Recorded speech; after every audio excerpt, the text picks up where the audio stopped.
सुरुमा हामीलाई धेरै नै कन्फ्युजन बनाउने भनेको चाहिँ के हो भन्दाखेरि चाहिँ कस्तो खालको स्ट्र्याटेजी युज गर्ने त, कसले के भनेको छ, कसले के भनेको छ, एउटाले एउटा स्ट्र्याटेजी भनेको छ, एउटाले एउटा स्ट्र्याटेजी भनेको छ है। सो त्यसलाई फिल्टर आउट कसरी गर्ने त, कुन स्ट्र्याटेजीमा जाने, यदि हामी बिगिनर छौँ भने कस्तो स्ट्र्याटेजी फलो गर्दा चाहिँ बेटर हुन्छ त भन्ने कुराहरू चाहिँ आज गर्छौँ है त। र स्ट्र्याटेजी जहिले पनि फलो गर्दाखेरि के गर्नु पर्यो भन्दाखेरि हामीले गर्न चाहिँ के खोजिरहेछौँ, यदि स्विङ ट्रेड गर्न खोजिरहेछौँ, पोजिसनल ट्रेड गर्न खोजिरहेछौँ भने के बुझ्नु पर्यो भन्दाखेरि त्यो स्विङ ट्रेड र पोजिसनल ट्रेड गरेर को चाहिँ खतरा ट्रेडर भएको छ नि त वर्ल्डमा है। त बेस्ट ट्रेडर्सहरूलाई हेर्नु पर्यो, बेस्ट ट्रेडर्सहरूले कस्तो खालके स्ट्र्याटेजी युज गर्नुहुन्छ त।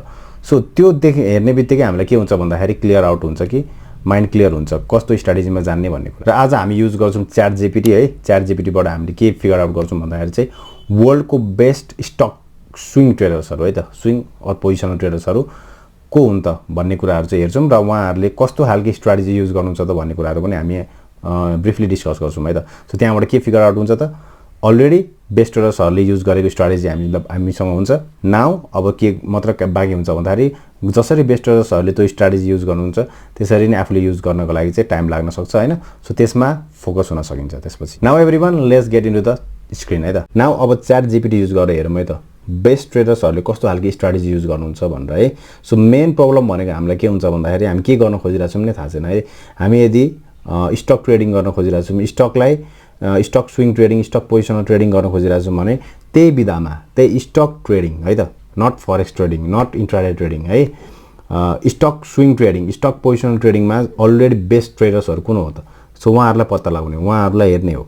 सो उहाँहरूले कस्तो खालको स्ट्र्याटेजी युज गर्नुहुन्छ, त्यो स्ट्र्याटेजी म्याक्सिममले युज गर्नुहुन्छ भने के बुझ्नु सकिन्छ भन्दाखेरि ओके त्यो स्ट्र्याटेजीमा के छ है त। किनभने त्यही स्ट्र्याटेजी बारम्बार किन अरूले युज गरिरहनु भएको छ त, अरू ट्रेडर्सहरू किन त्यही स्ट्र्याटेजी युज गरेर आइरहनु भएको छ त भनेर चाहिँ बुझ्न सकिन्छ है त। सो नाउ अब बुझौँ है त बेस्ट स्ट्र्याटेजी के कस्तो छ भनेर। Please name best stock swing traders है। Please name 10 best stock swing traders in the world है, in the world with that strategy है त। सो यति भनेपछि मेबी 10 हेर्छौँ हामी आज। So here are 10 well known and highly regarded stock swing traders, some of whom are also position traders or hybrid traders, also with brief overview of that strategy है त। र फर्स्टमा आउनुहुन्छ को त, मार्क मिनर्भिनी है त। सो उहाँको स्ट्र्याटेजीहरू के भन्नुभएको छ त भन्दा भोलाटिलिटी कन्ट्र्याक्सन प्याटर्न है त। सो भोलाटिलिटी कन्ट्र्याक्सन प्याटर्न भनेको चाहिँ कुनै पनि एउटा प्याटर्न बन्दैछ जहाँ चाहिँ भोलाटिलिटी कन्ट्र्याक्सन भइरहेछ। जस्तै एउटा एक्जाम्पल लिउँ होइन, कुनै पनि एउटा स्टकले फर्स्ट स्विङ दियो यति होइन, सेकेन्ड दियो कन्ट्र्याक्सन भयो, थर्ड कन्ट्र्याक्सन भयो, फोर्थ कन्ट्र्याक्सन भयो, त्यसपछि ब्रेकआउट दियो है त हो। सो यो लेभलमा हामी के भएको देखिन्छ, फर्स्ट स्विङमा लेट्स सी 20% को एउटा मुभ दियो है फर्स्ट स्विङमा, सेकेन्ड स्विङमा 10% को मुभ दियो, थर्ड स्विङमा 7% को मुभ दियो है त, र लास्ट स्विङमा 5% को मुभ दियो है। सो यसलाई भन्छ के त भन्दाखेरि भोलाटिलिटी कन्ट्र्याक्सन भइरहेछ है त। कुनै पनि एउटा के हुन्छ त भन्दाखेरि स्टक डाउन भयो भनेपछि माथि जाने बेलामा यसरी कन्ट्र्याक्सनहरू गर्न थाल्छ कि हो। सो नाउ रेडी है त, रेडी फर द ब्रेकआउट्स। जब ब्रेकआउट हुन्छ, पिभट एरिया ब्रेक गर्छ, तब चाहिँ के गर्नुहुन्छ त भन्दाखेरि मार्क मिनर्भिनीले लिनुहुन्छ है त। सो त्यसलाई भन्छ भोलाटिलिटी कन्ट्र्याक्सन प्याटर्न। यो स्ट्र्याटेजी चाहिँ एकदमै फेमस छ वर्ल्डभरि है त। सो के भयो त यसमा पनि ब्रेकआउट ट्रेडिङ है त। ब्रेकआउट ट्रेडिङ गर्नुहुन्छ लास्ट स्टेजमा है त, लास्ट जहाँबाट चाहिँ एरिया अफ लिस्ट रेजिस्टेन्स पनि भन्छ यसलाई होइन, जहाँबाट चाहिँ स्टक यदि ब्रेक गर्छ भने, यदि वर्क गर्छ भने है त 50% टाइम वर्क गर्दैन होइन, वर्क गर्छ भने इट विल गो हाई है त, एकदमै फास्ट मुभ गर्छ र एकदमै राम्रो स्टक्सहरू पत्ता लगाउन सकिन्छ यसबाट है त। So focuses on fundamentally strong growth स्टक्सहरू पनि उहाँहरूले हेर्नुहुन्छ। यो भन्न खोजेको के हो भन्दाखेरि फोकसेस अन ग्रोथ स्टक्स भनेको जसको अर्निङ्सहरू इन्क्रिज भइरहेछ है त, इपिएस ग्रोथ भइरहेछ quarter wise, net profit growth भइरहेछ है त, net profit quarter wise growth भइरहेछ है। सो एभ्रिथिङ इज इन्क्रिजिङ है त। यो भइसकेपछि के हो त भन्दाखेरि एउटा क्याटेगोरी के अरे उसमा आयो, स्क्यानमा आयो आफ्नो होइन, त्यसपछि भोलाटिलिटी, त्यसपछि चार्ट हेर्ने, चार्टमा यदि भिसिपी प्याटर्न भइरहेछ देन उहाँले लिनुहुन्छ है त।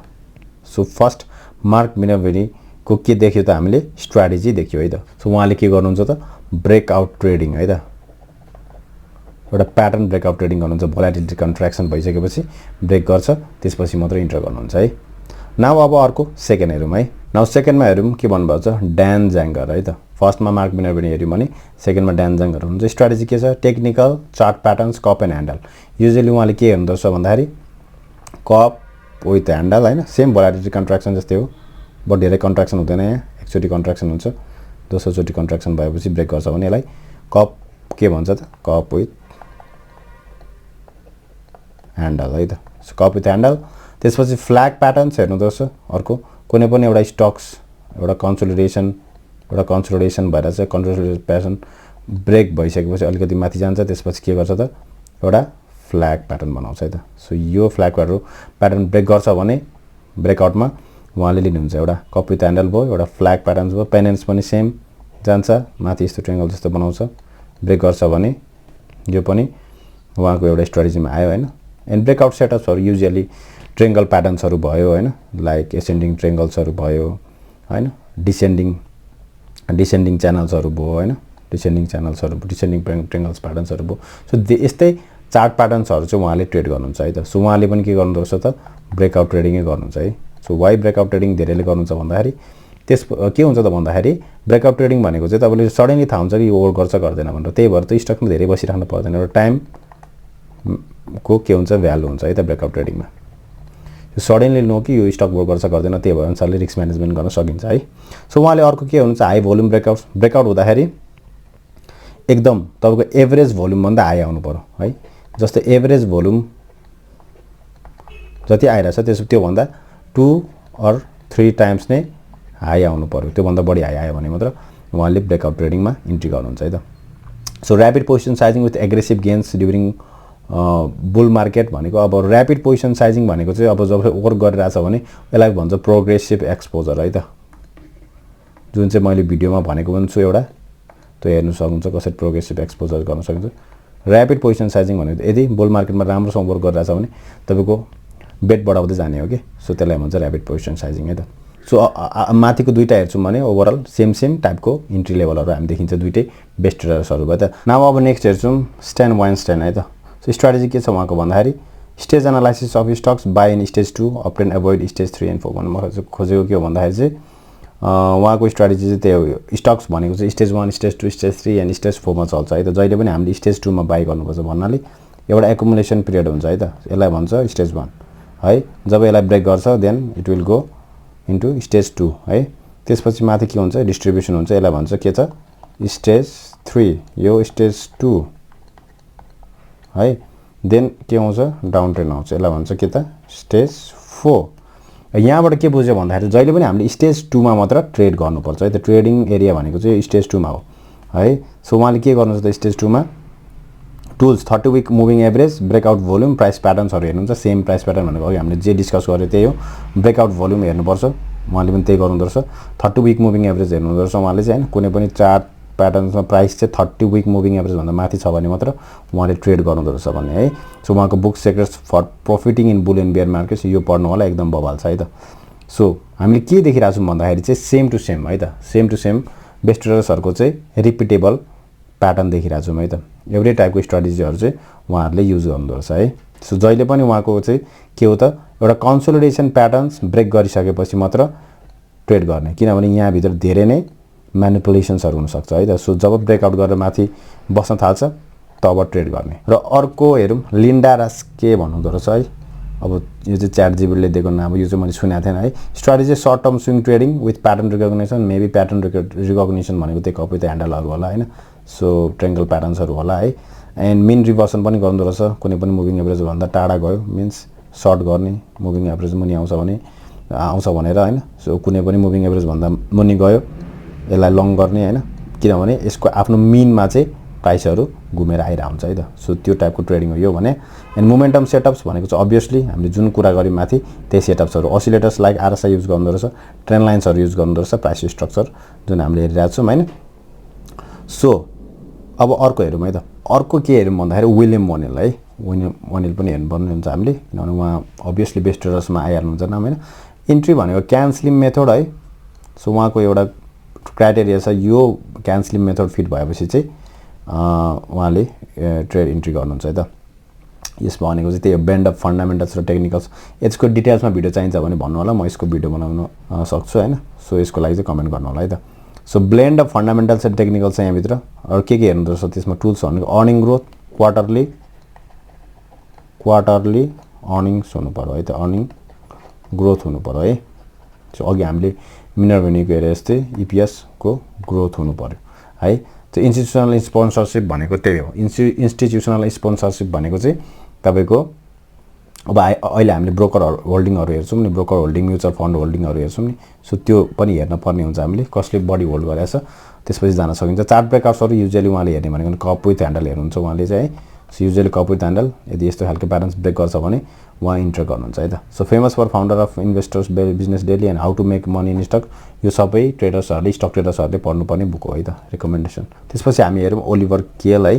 So strategy combines trend trading, tight risk र volume analysis, earning momentum, same to same है। माथि जे कुरा गर्यो त्यही छ यहाँ पनि। र उहाँले हेर्नुपर्ने 10 र 21 EMA लाई एकदम फोकस गर्नु रहेछ। RS लाइन भनेको रिलेटिभ स्ट्रेन्थ भन्छ यसलाई है त। सो त्यसको बारेमा पनि मैले भिडियो बनाएको छु, त्यो हेर्न सक्नुहुन्छ। रिलेटिभ स्ट्रेन्थ भनेको के हो, जसले चाहिँ स्ट्रङ स्टक्सहरु फाइन्ड गर्न मद्दत गर्छ। VCP स्टार इन्ट्रीज, VCP जुन चाहिँ अघि हामीले पढ्यौं हेर्यौं मार्क मिनर्भिनीको उसमा हैन।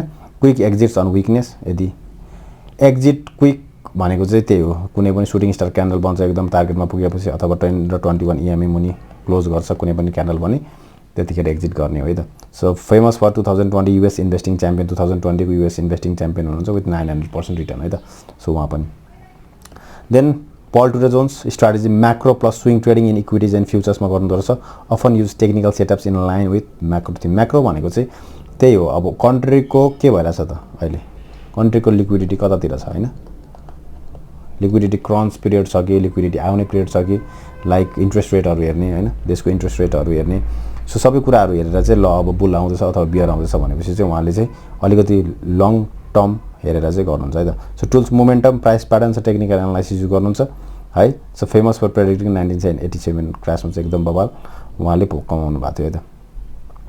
सो उहाँ चाहिँ बिलियनर पनि हुनुहुन्छ है त अहिले, यो चाहिँ बिलियनर है। र उहाँको चाहिँ युजुअली मलाई जहाँसम्म लाग्छ 200 डेज मुभिङ एभरेज चाहिँ उहाँले युज गर्नुहुन्थ्यो है त, MA है। जुन मुनि आएपछि मात्र उहाँले एक्जिट गर्नुहुन्थ्यो, नभए most of the time hold गर्नुहुन्थ्यो। त्यसपछि हुनुहुन्छ डेभिड रायन है त। स्ट्र्याटेजी ओनिल ट्रेडिङ, अघि विलियम ओनिलको जुन चाहिँ ट्रेडिङ स्ट्र्याटेजी छ उहाँले त्यही गर्ने हो हैन। कप विथ ह्यान्डल हेर्नुहुन्छ, फ्ल्याट बेसेसहरु हेर्नुहुन्छ, एक्सप्लोसिभ अर्निङ्सहरु त्यही हो। हाई रिलेटिभ स्ट्रेन्थ हेर्नु पर्यो हैन, 80 भन्दा 80 एबोभको रिलेटिभ स्ट्रेन्थहरु हेर्नुहुन्थ्यो उहाँले हैन, हेर्नुहुन्छ उहाँले। And famous for 3 time US investing champion हैन, 3 चोटी US इन्भेस्टिङ च्याम्पियन गरिसक्नु भएको छ। निकोलस डार्बस है, उहाँ एकदम फेमस ट्रेडर हुनुहुन्छ। Strategy Darvas box theory, buy breakouts from consolidation range. उहाँको चाहिँ जहिले पनि एउटा बक्स है त, कुनै पनि स्टक ट्रेड गर्दिने बेलामा गर्नुभन्दा अगाडि चाहिँ एउटा बक्स बनाउँछ भन्नुहुन्छ के है, एउटा बक्स बनाउँछ, यहाँ कन्सोलिडेसन गर्छ केही समय, त्यसपछि त्यो ब्रेक गर्ने बित्तिकै यो ब्रेकआउट पोइन्टमा चाहिँ उहाँले बाई गर्नुहुन्छ है त। नट क्लोजमा ब्रेकआउट हुने बित्तिकै र भोल्युम आउँदैछ भने उहाँले बाई गर्नुहुन्छ है। सो हरेक चोटी स्टक कसरी जान्छ त भन्दा ल्याडर जसरी जान्छ कि, जान्छ एउटा बक्स बनाउँछ, फेरि यहाँबाट माथि जान्छ, फेरि एउटा बक्स बनाउँछ हो। सो यसरी जान्छ। सो उहाँ चाहिँ हरेक बक्समा चाहिँ बाई गर्नुहुन्छ, बक्सबाट बाहिर निक्लिने बित्तिकै बाई बाई यस्तो यस्तोमा क्याच गर्नुहुन्थ्यो है। सो प्राइस एन्ड भोल्युम हेर्नुहुन्थ्यो उहाँले, एन्ड डिड नट युज इन्डिकेटरहरु खास युज गर्दैनथ्यो। सो उहाँको famous book how I made $2 million in stock market, यो पनि रिकमेन्डेड बुक हो है त, पढ्नु पर्यो तपाईले स्टक ट्रेडिङ गर्नुहुन्छ भने। देन अर्को को हुन्छ टम होगार्ड भन्नुहुँदो रहेछ, ट्रेडर टम भन्ने। Strategy though mostly a day trader, his aggressive risk, उहाँ चाहिँ डे ट्रेडर हुँदो रहेछ, स्विङ ट्रेडर हैन। His aggressive risk reward setups can apply to swing trading हैन। एन्ड त्यही हो, tools contrarian entries, price actions, strong mental discipline हैन। Famous for extreme mindset, focus on risk. So यहाँ चाहिँ एक्सको बारेमा कुरा गर्नुभएको छ। बट युजुअली हामीले के हेर्छौँ त भन्दाखेरि, जति पनि आज हामीले हेऱ्यौँ सबै ट्रेडर्सहरु, म्याक्सिमम ट्रेडर्सहरु के गर्दो रहेछ त भन्दाखेरि एउटा VCP ट्रेड हेर्नुहुँदो रहेछ, कप विथ ह्यान्डलहरु हैन। त्यसपछि कुनै पनि कन्सोलिडेसन प्याटर्न्सहरु नै हेर्ने हो सबैले हैन, किनभने यो प्याटर्न्सहरु एकदमै रिपिटेबल हुन्छ मार्केटमा, एभ्री टाइम इट रिपिट्स। जस्तो खालको प्याटर्न्सहरु रिपिट भइरा हुन्छ त्यो प्याटर्न्सहरु ट्रेड गर्न मिल्छ हामीले है त सो जति पनि हामीले फेमस ट्रेडर्सहरु हेर्यौं फेमस स्टक ट्रेडर्स है त स्टकमा पनि स्विङ ट्रेडर्सहरु हेर्यौं उहाँहरुले युज गर्ने भनेको चाहिँ दिस काइन्ड अफ थिंग्स क्या है कुनै पनि एउटा प्याटर्न्स बनिराछ प्याटर्न्सको ब्रेकआउट्स वेट गर्नुहुन्थ्यो ब्रेकआउट हुनेबित्तिकै उहाँहरु लिनुहुन्थ्यो त किनभने लास्ट फेजमा भोलाटिलिटी कन्ट्र्याक्सन हुने क्रममा लास्ट फेजमा कन्ट्र्याक्सन हुँदाखेरि एकदमै सानो टाइट रिस्कमा हामीले इन्ट्री गर्न मिल्छ है त सो जति पनि टाइट रिस्क हुन्छ त्यति रिस्क कम हुन्छ हैन र पोजिसन साइजिङ हामीले बढाएर हाल्न सकिन्छ त्यहाँ है त सो त्यसको लागि चाहिँ हामीले एकदम टाइट हुन्छ नि टाइट प्याटर्न्सहरु चाहिँ हामीले हेर्नुपर्ने हुन्छ है सो आज हामीले के हेर्यौं भन्दाखेरि चाहिँ बेस्ट स्टक ट्रेडर्सहरुले चाहिँ कस्तो खालको स्ट्र्याटेजी युज गर्नुहुन्छ र त्यसमा हामीले ब्रिफली एनालाइसिस पनि गर्यौं है त सो तपाईहरु के कस्तो गर्नुहुँदैछ यदि कन्फ्युजन हुन्छ भने के गर्नु भन्दाखेरि च्याट जीपीटी मा जानु बेस्ट ट्रेडर्सहरु बेस्ट स्टक ट्रेडर्सहरुले कस्तो खालको स्ट्र्याटेजी युज गर्नुहुन्छ भनेर त्यहाँ सोध्नु भयो भने भनिदिहाल्छन् हैन म्याक्सिमम ट्रेडर्सहरु मोमेन्टम ट्रेडर्स हुनुहुन्छ हैन मोमेन्टम ब्रेकआउट ट्रेडर्सहरु हुनुहुन्छ र उहाँहरुले कसरी रिस्क म्यानेजमेन्ट मेन किनभने जति पनि स्ट्र्याटेजी छ त्यो स्ट्र्याटेजीमा युज गर्ने बित्तिकै हामी प्रोफिटेबल ट्रेडर भइदैन है त सो त्यसलाई राम्रोसँग रिस्क म्यानेजमेन्ट गर्न जान्ने भने मात्र प्रोफिटेबल ट्रेडर भइन्छ है सो गाइस तपाईहरु कस्तो खालको स्ट्र्याटेजी युज गर्नुहुन्छ कमेन्ट गर्नु होला है त र भिडियो कस्तो लाग्यो भन्नु होला है त now everyone see you in next video